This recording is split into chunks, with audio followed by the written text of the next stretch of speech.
బాగుండాలని బాగా పెరగాలని రోజు కొబ్బరి నూనె వాడుతున్నారా? అయితే జాగ్రత్త. ఈసారి మార్కెట్లో కొబ్బరి నూనె కొనే ముందు 1-2 సార్లు బాటిల్ను పరిశీలించండి. మేం కొనేది బ్రాండెడ్ ఆయిలే కదా అని ధీమాగా ఉంటే సరిపోదు. పాత సీసాలో కొత్త సారాలాగా కొత్త బాటిల్లో కల్తీ ఆయిల్ ఉంటుంది. జాగ్రత్త. హైదరాబాద్లో కల్తీ ఆయిల్ తయారీ కేంద్రంపై దాడి చేస్తే షాక్ ఇచ్చే విషయాలను తెలిసాయి.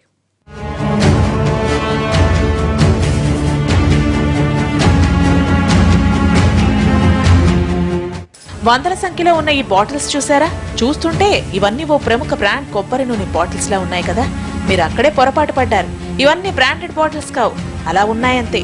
ఇక వాటిలో నింపేదంతా కల్తీ కొబ్బరి నూనె అని తెలిస్తే మీరు ఇంకా షాక్ అవుతారు. హైదరాబాద్ మహానగరంలో మరో కల్తీ దందా ఇది. మలక్పేట్లోని సలీంనగర్ లో బయటపడింది. మహావీర్ జై నూనె తయారీ యూనిట్ ను నడిపిస్తున్నాడు. తయారు చేసేదంతా కల్తీ కొబ్బరి నూనె. ఈ దందాపై పోలీసులకు సమాచారం అందింది. వెంటనే రంగంలోకి దిగిన ఈస్ట్ జోన్ టాస్క్ ఫోర్స్ పోలీసులు కల్తీ కొబ్బరి నూనె తయారీ కేంద్రంపై దాడి చేశారు. ఈ కల్తీ సరుకులు తయారు చేసేటువంటి వీళ్ళపై ఈ పీడీ యాక్ట్ కూడా ఆలోచించుకుంటానంటున్నాను. అంటే మీరు లో క్వాలిటీ మెటీరియల్ తీసుకొచ్చి దాన్ని బ్రాండెడ్ బాటిల్స్లో నింపి మార్కెటింగ్ చేస్తున్నారు. సలీంనగర్ లో ఇంటిని అద్దెకు తీసుకున్న మహావీర్ జై 2 నెలలుగా ఈ తయారీ కేంద్రాన్ని నడుపుతున్నాడు. ఇప్పటి వరకు 1000 లీటర్ల కల్తీ కొబ్బరి నూనెను మార్కెట్లోకి వదిలాడు. బ్రాండెడ్ కంపెనీ బాటిల్ ను తలదన్నేలా తయారు చేయించాడు. వాటిలో కల్తీ కొబ్బరి నూనె నింపి షాపులకు తక్కువ ధరకే సరఫరా చేస్తున్నాడు. ఇక్కడ 10-20 కాదు, 750 లీటర్ల కల్తీ కొబ్బరి నూనె. వేల సంఖ్యలో బాటిళ్లు చూసి షాక్ అయ్యారు పోలీసులు.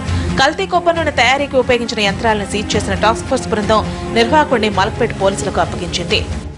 ప్రెమైసెస్ ని చెక్ చేయడం జరిగింది. అక్కడ అక్రమంగా తయారు చేస్తున్నటువంటి పారాచూట్ బ్రాండ్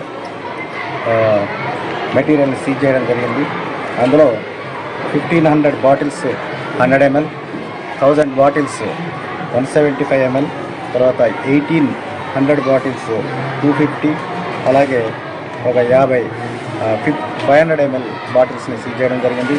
అలాగే లూజ్ మెటీరియల్ కూడా 2 డ్రమ్ముల నిండా ఉంది, అది కూడా సీజ్ చేయడం జరిగింది. చూసారుగా, బ్రాండెడ్ బాటిల్లా కనిపించిందని నమ్మేసి కొనేస్తే మోసపోతారు. జాగ్రత్త. కేసు సంరక్షణ సంగతేమో కానీ ఈ కొబ్బరి నూనె వాడితే మీ జుట్టుకు ఎలాంటి ముప్పు వస్తుందో మరి.